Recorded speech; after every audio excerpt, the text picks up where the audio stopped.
I'm 60 years old, but just last week, a young woman thought I was 40. She didn't know I used to be a cosmetic doctor, didn't know I had injected hundreds of faces, and she certainly didn't know I once believed I'd never feel young again. But there was one method, no surgery, no needles, that changed everything. And I'm going to tell you the whole story.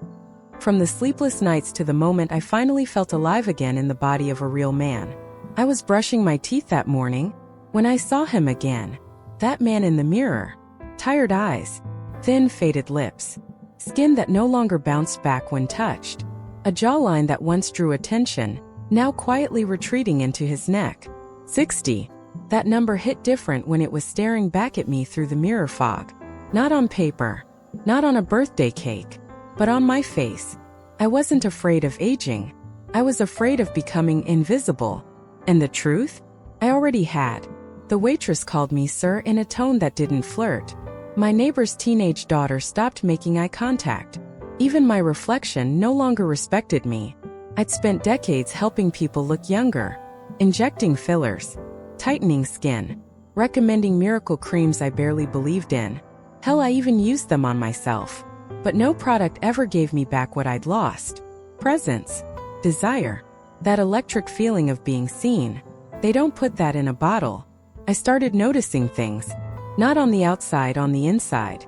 That little hesitation before I stood up from the couch, the silence in my phone after 10 p.m., the way women used to lean in, and now leaned away, a quiet decay, a slow fade out, until one night, after another glass of wine, another meaningless scroll through before and after photos, another reminder that I was helping others turn back the clock while mine was running out, I found something. Not in a medical journal, not at a conference, not even in English. It was a video, poor lighting, thick accent, a man with silver hair and glowing skin speaking in riddles about reversing cellular time without surgery, without chemicals, without lies. I almost clicked away, but then he said something I'll never forget. The body doesn't age because of time. It ages because it forgets how to feel alive. That line hit me like a punch to the ribs. What if aging wasn't just about skin? What if it was about memory, about identity, about who we believe we are deep down? That night I didn't sleep. I messaged him. I wired money. I booked a flight. And 1 week later, I was standing on a freezing mountain road in Japan, waiting for a stranger to pick me up and show me something that no Western clinic had ever offered. What I found up there. It wasn't a machine. It wasn't a serum. It wasn't even medicine in the traditional sense. It was a ritual, a forgotten rhythm, a series of moments that rewired me, woke up something I didn't know had gone numb, changed the way I touched myself, changed the way I was touched by others. And within 7 days, people started seeing me differently. Women looked twice. Men asked me if I'd had work done. Even I, the biggest skeptic I know, couldn't explain what was happening to my face, my energy, my mind. And it didn't stop there. Something else happened. Something I wasn't ready for. Something no procedure had ever prepared me for. But I'll get to that soon enough. All you need to know right now is this. I'm 60. But every part of me, from my skin to my voice to the way she moaned my name that night, feels younger than it ever did at 40. You don't have to believe me. Most people won't. But if you're still watching, if you're still listening, then part of you already knows. There's something missing in your life. And I'm going to tell you exactly how I got it back. But not yet. Not here. Not all at once. Because some truths need to be unwrapped slowly, like fingers tracing skin for the first time in years. They said the road was closed. Snow too thick. No clear address. No cellular service.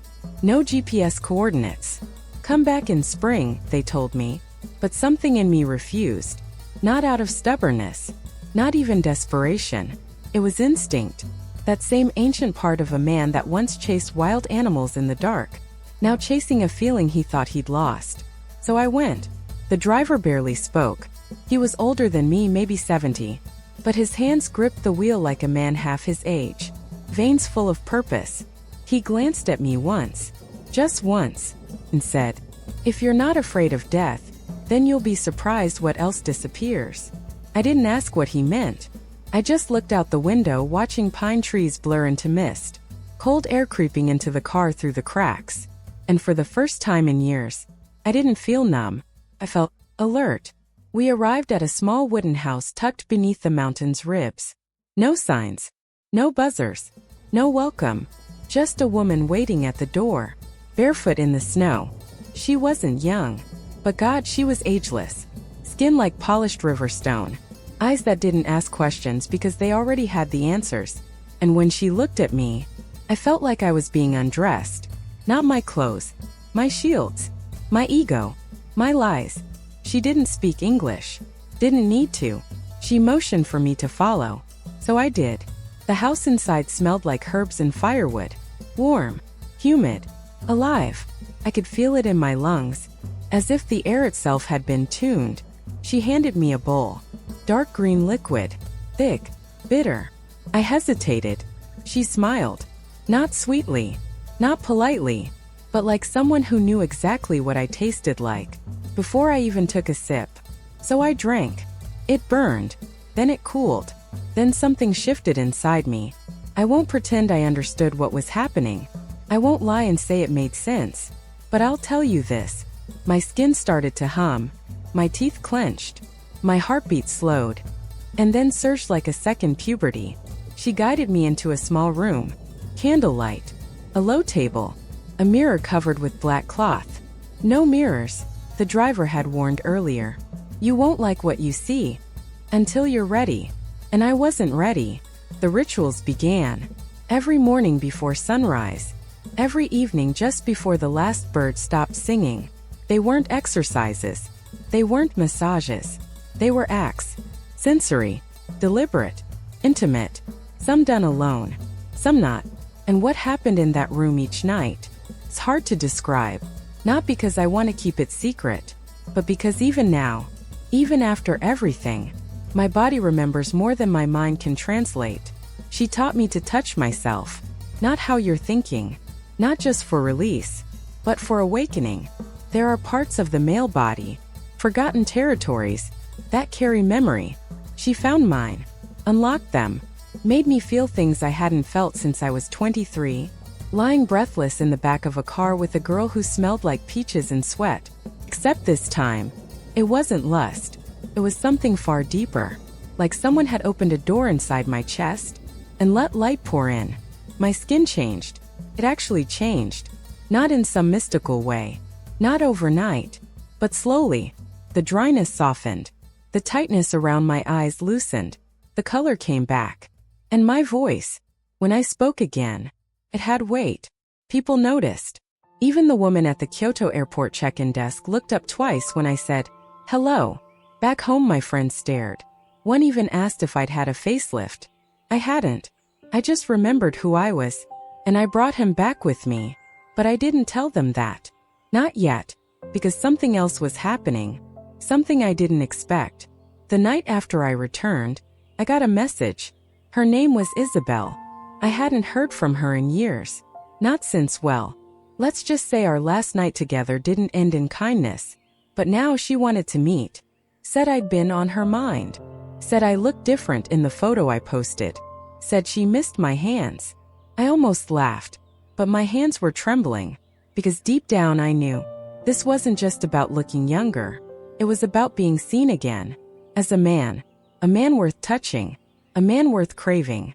And part of me, the part one thought had gone quiet years ago, was ready to let her back in, but not for the reasons you might think. Not just for sex, not just for nostalgia. I needed to know if what I'd found up there on that mountain was real. And she was the only one who could tell me. I cleaned the apartment. Twice. Not because it was dirty, but because something inside me needed the ritual. Wiping the counters. Straightening pillows that hadn't been touched in weeks. Replacing the bathroom towel I never used when I was alone. And lighting the good candle. The one I kept hidden under the sink. The one that smelled like cedar smoke and something faintly sweet. Like memory. She said she'd arrive at 7. She came at 6:40. Of course she did. That was Isabel. Unpredictable. Deliberate. The kind of woman who made you wait when she was late. And question your worth when she was early. She looked the same, but not really. Her hair was longer, darker. Her face had softened in places, sharpened in others. She wore no makeup, none that I could tell, just her, and a little bit of leather at her wrist, the same kind she wore the night she left. "Hi," she said. My throat closed, because in that moment, God help me, I didn't feel like a 60-year-old man welcoming an old flame. I felt 17. Sweaty palms, tight chest, a rush of blood to places I'd forgotten could still pulse like that. She stepped in, looked around, then looked at me. "You smell different." I smiled, but didn't explain. I offered her wine. She declined. She wanted tea, the herbal kind, said she was cleansing. Of course she was. We sat on the couch, close but not close enough. Her eyes traced my face like fingers. Soft, slow, curious. "You did something," she said. I didn't answer. She leaned in, not just physically, emotionally. Her voice dropped, that low register that used to curl around my spine at 2 a.m. "You look untouched. Not frozen, not fake, but clean, clear." I laughed, not out loud, just enough for her to notice. She tilted her head. "Tell me." So I told her. Not everything. Not the rituals. Not the mountain. Not the way the woman there had touched parts of me I didn't know held grief. But the feeling. The shift. The way my body had started listening to me again. And how I'd learned to listen back. She watched me. And for a moment, I swear, I forgot I was 60. Because she leaned in. And kissed me. Not like a memory. Not like a mistake. She kissed me like she wanted to start something new. Like my lips had never failed her before. Like I was a man worth kissing now. And maybe I was. Because I kissed her back. Not like an old lover returning. But like a man who had something to prove. I don't know how we got to the bedroom. It wasn't graceful. It wasn't cinematic. It was human. Her shirt came off first. Then mine. She ran her hand across my chest. Then paused. Looked into my eyes. "You've changed. Is that good or bad?" She didn't answer. Just pushed me down gently. Straddled me. Touched me like she was learning a new instrument. One she used to play, but forgot how to tune. And I let her. Because it wasn't just about the sex. It wasn't about release. It was about recognition. Her fingers traced the lines of my stomach. The ones I used to flex in mirrors. Now softened, but no longer ashamed. She whispered something. Something small. I didn't catch it. Or maybe I wasn't meant to. But whatever it was, it made me close my eyes. And when I opened them again, I saw her crying. Just a single tear. Rolling down her left cheek. I reached for it. Wiped it away. Kissed the salt from her skin. Neither of us spoke. We didn't need to. Later in the silence, with her breath slow against my neck, she asked one question. "Will it last?" And for the first time since I returned from the mountain, I felt fear again. 'Cause I didn't know. I wanted to believe yes. That this change was permanent. That I could stay in this state of openness, aliveness, clarity. But what if it faded? What if I was just chasing an echo? What if I tapped into something too deep, too wild, to hold on to? I kissed her shoulder. And didn't answer. Because the truth was, I had started feeling something else. Something I hadn't told anyone. Not even myself. Something underneath the glow, the confidence, the sexual power. A restlessness. A shadow. Like the body was changing faster than the mind could keep up. Like some kind of hunger was waking up. And I wasn't sure I could feed it. Not here. Not with Isabel. Not in this apartment that still smelled like cedar and control. And in that moment, I knew. This wasn't the end of the transformation. It was just the beginning. I didn't sleep that night. Not because of her. She was peaceful beside me. Arm draped across my chest. Breath soft and rhythmic like the tide. But something in me was moving. Like a pulse under the skin. Or heat rising in places where no fire had been lit. I stared at the ceiling for hours. The glow from the hallway casting shadows across the fan blades. They spun slowly, but my thoughts did not. I should have felt satisfied. Reassured. Like the universe had given me proof. That this version of myself was working. But instead, There was a tightness, a quiet, persistent ache, in my chest, in my stomach, in the lowest part of me. I got up, careful not to wake her, walked to the bathroom and looked in the mirror. My face was flushed, eyes sharper, skin taut. There was a light in my irises I didn't recognize. Not youth, not health, something more primitive, like something had entered me, or maybe something had awakened. I splashed cold water on my face, again and again, but the heat didn't leave. It only moved, from my chest, to my hands, to the space between my legs. Like a current I couldn't ground, I gripped the edge of the sink, breathed in, breathed out, and then I remembered what she'd said. "You look untouched."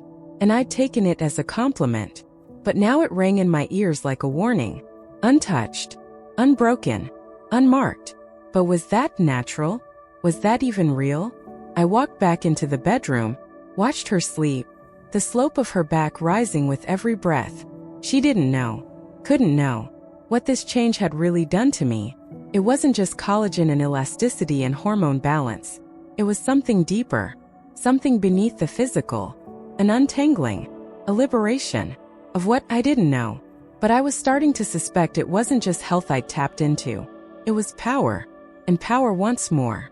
The next morning she left early. No kiss goodbye, just a note. "You've become someone I can't stop thinking about. I don't know if that's good or bad, but I'll be back." I stared at the note for a long time, longer than I should have. Then I burned it, because something inside me whispered, "She's not part of this." And I hated that I agreed. That week I didn't return calls, didn't answer messages. Even my assistant stopped checking in. I wasn't sick, I wasn't tired, but I was hungry. I started walking at night, not around the block, not for air, but for movement, for contact. And that's when I noticed something strange. People looked at me, not just looked, saw me. Women smiled, young, old, married, unmarried. Men nodded. Some avoided my gaze. Others looked longer than usual. It wasn't just about being attractive. It was magnetic. I walked into a bar one evening, the kind I hadn't visited since my 30s. Dimly lit, velvet booths, a woman singing jazz in the corner, her voice low and aching. I sat at the bar, alone, and within minutes, she was beside me. Not Isabel, someone younger, much younger, mid-20s maybe, sharp eyes, messy hair, lips like sin. She asked me what I did. I told her I was a doctor. Of bodies or minds, she teased. Both, I said, and I wasn't joking. She smiled. Her knee touched mine. The bartender handed me my drink. I didn't order it. She had. Whiskey. Neat. She was watching me, and I realized something else. I wasn't the only one feeling it. The shift, the heat, the pull. They felt it too. The air around me had changed, and they were breathing it in. We didn't go home together that night, but we could have. I wanted to. Every part of me screamed for it, but something held me back. Not guilt, not morals, something worse.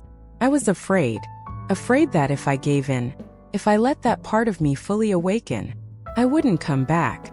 The next night, I did go home with someone, and the next, and the next, each one different, each one a mirror, a test, and every time I felt stronger, more alive, more me, but also less human, because I stopped caring. I stopped asking names. I stopped feeling anything after the climax. They called. I didn't answer. They wept. I didn't blink.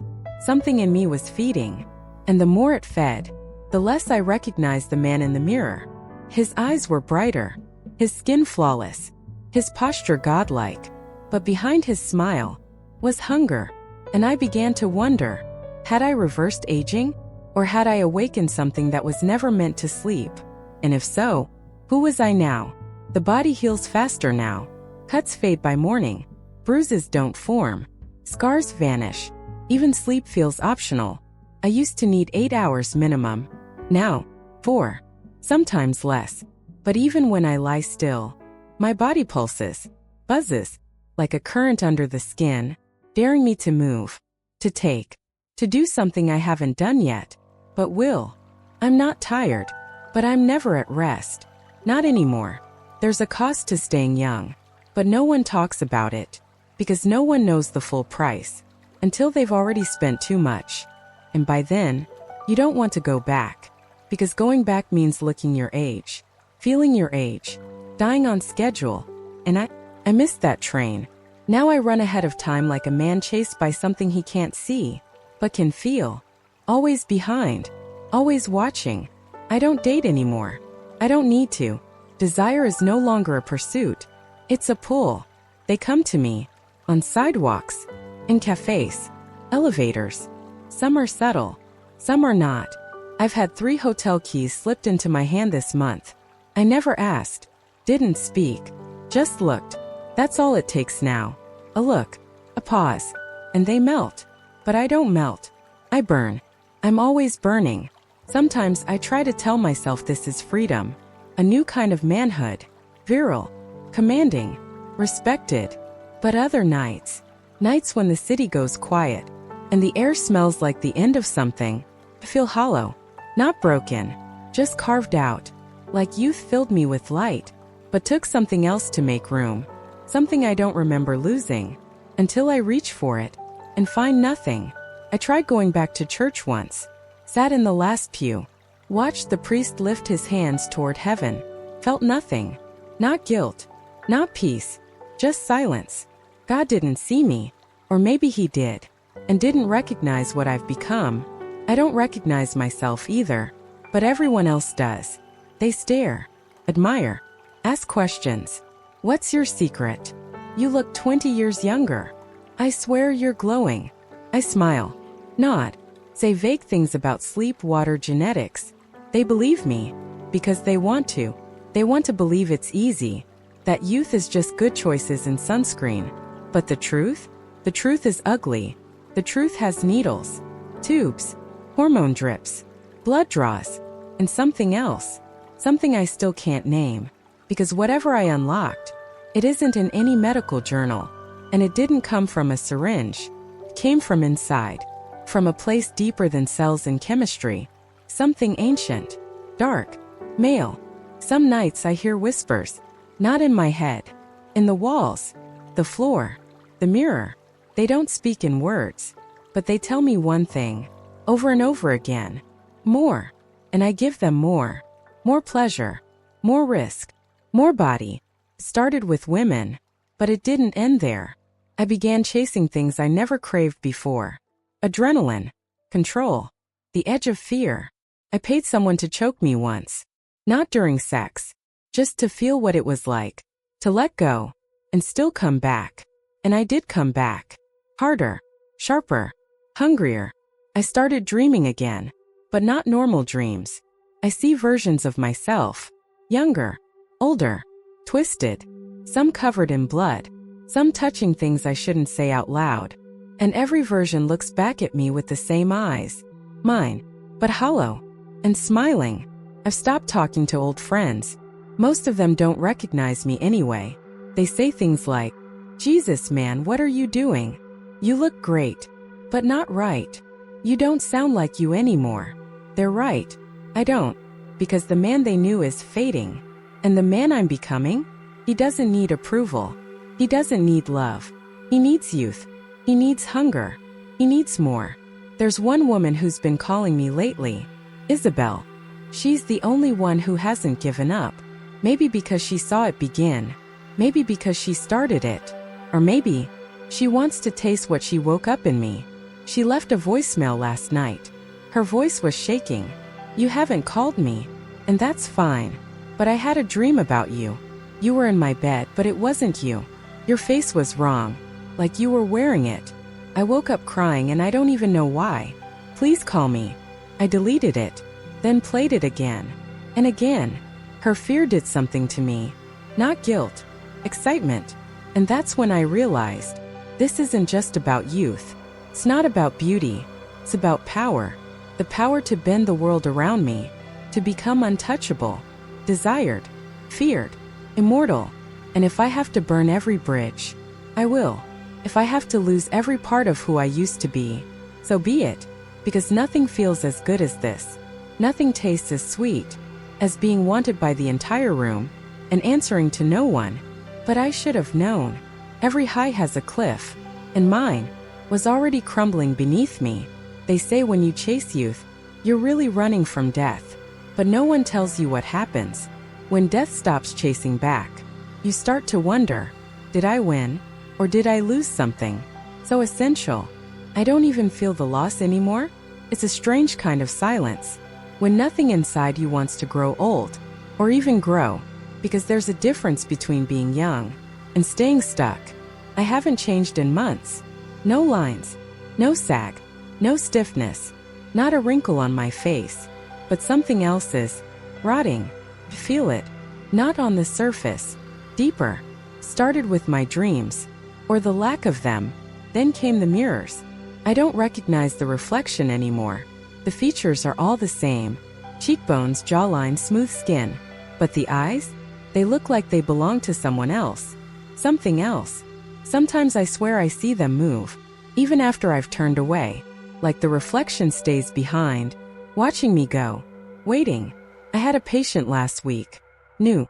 Mid-40s maybe. She stared at me for a long time, before saying anything. Then she whispered, "You're beautiful, but there's something wrong with your face." I smiled, but I felt it crack. She didn't mean the shape. She meant the soul. I sent her away. I don't see patients anymore. I don't help people anymore. I just maintain. Like a sculpture. Polished, admired, but cold. Unmoving. Lonely. I haven't touched anyone in weeks. Not intimately. Not meaningfully. Touch feels different now. It used to be warm. Now it feels transactional. Like I'm borrowing heat. I can't generate on my own. And still, they come to me. Young. Old. Married. Curious. They crave me. But not for who I am. For what I represent. An escape. A fantasy. A promise that age can be undone. Rewritten, defeated. They don't see the cost. They don't ask. Because if they did, if they looked too closely, they might see the cracks I'm hiding. The tremor in my hands that starts every morning, then fades. The way my heart races. For no reason at all. The bruises that don't form on the outside, but ache under the skin. Last night, I woke up in a sweat. Naked. Alone. Covered in something sticky. I thought it was blood. It wasn't. It was the serum. The one I told myself I'd stopped using. The vial was empty on the floor. Smashed. But I have no memory of injecting it. Which means, I didn't do it with my mind. Something else moved my hand. Or maybe, it needed to be inside me. Maybe it was never medicine. Maybe it was always a parasite. Feeding. Growing. Using me. Like I used it. I looked in the mirror this morning. Really looked. And what I saw, it wasn't aging. It was reversal. Not to youth, but to something before that. Primal. Raw. Unfiltered. The skin is perfect. But the expression? It's animal. Hungry. Dead behind the eyes. Like I've evolved backwards. And the worst part? I liked it. I stared too long. Too deep. And I felt something smile inside me. Like it had finally taken root. Claimed me. Completed me. I went outside anyway. Put on sunglasses. Covered my arms. Walked the city like a ghost wrapped in gold. And people still looked. Still turned. Still wanted. But now I could smell their want. Taste it in the air. It was delicious. And disgusting. And I wanted more. But I also wanted. I wanted to remember who I was. Before all this. Before the youth. Before the serum. Before Isabel. I called her today. First time in weeks. Her voice cracked when she answered. "You sound different." I told her I missed her. That I wanted to see her. She hesitated. Then whispered, "I don't think that's a good idea." And hung up. She was right. Because the man who loved her doesn't live here anymore. Something else does. Something with my voice, my face, my smile. But none of my limits. None of my fear. None of my God. So now, I sit here. In this room. Alone. Not aging. Not dying. Perfect. On the outside. And completely empty inside. A vessel, a warning, or maybe just a man who went too far, chasing something no one ever gets to keep. Youth isn't eternal, it's a debt, and I've been living on borrowed time so long, I forgot what it feels like to be real. So if you're listening to this, if you're thinking about finding the secret, taking the shot, rolling back the years, ask yourself one thing: can you live with the cost? Because the price isn't just paid once, it's paid every day. You wake up looking 40 and feel nothing.